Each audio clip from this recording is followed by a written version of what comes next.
everything is energy in the world. You know, your thoughts, your words, your actions, the things, the chairs you're sitting on, the food you eat, everything is made up of energy. And so that's kind of the premise of the way I look at the world. And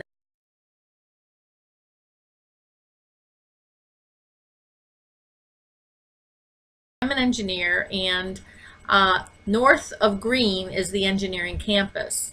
And as we were crossing Green Street, we were talking about a class called Strength of Materials.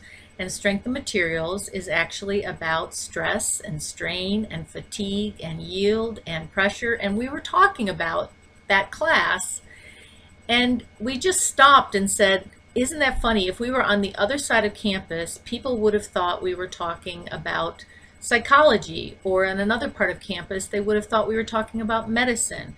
But because we're walking north of Green, we're talking about physics and engineering. So at that point is when I first kind of went, oh, isn't that interesting that the laws of physics and, you know, are used, the words are used just as they are for some of the things to do with people and organizations. And I started at that point really kind of watching for this.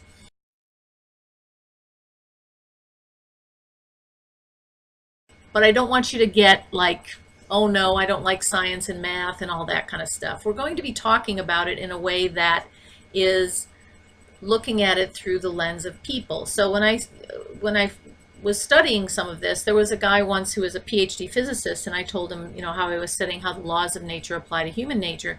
And he said, well, I'm a purist and I don't think you can apply the laws of nature to human nature. And I listened to him for a while. I thought, oh gosh, you know, he knows, you know, something I don't.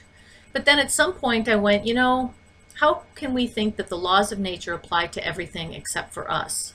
So we're on this planet too, and the laws apply to us. The difference is that we have some choice in when we use what. And so if you look at some of these, I think you can probably see that these are words that we talk about in my physics classes, but they're also things that we talk about as people. You know, you feel forced to do something. I have to accelerate to get, you know, there on time, get up to speed on a project. Momentum's an interesting one. I talked to a woman, took a course with me, and she came up to me. You know, she was somebody who was not science oriented at all, but she came up to me at some point and said, I was swimming last week, and the guy that in the next lane said to me, gosh, it takes a lot of energy to change from going in one direction to going in the other direction. And I said to him, well, that's because of momentum. And I knew what I meant. And that's the way I want you to think about this, that, you know, if you have this block that I don't like math and science, just let go of it. You know this stuff, you live it every single day, and this is going to help you understand it. And by understanding it, it'll take away some of the fears or the uncomfortableness around some of the principles we're talking about stress and strain and so on.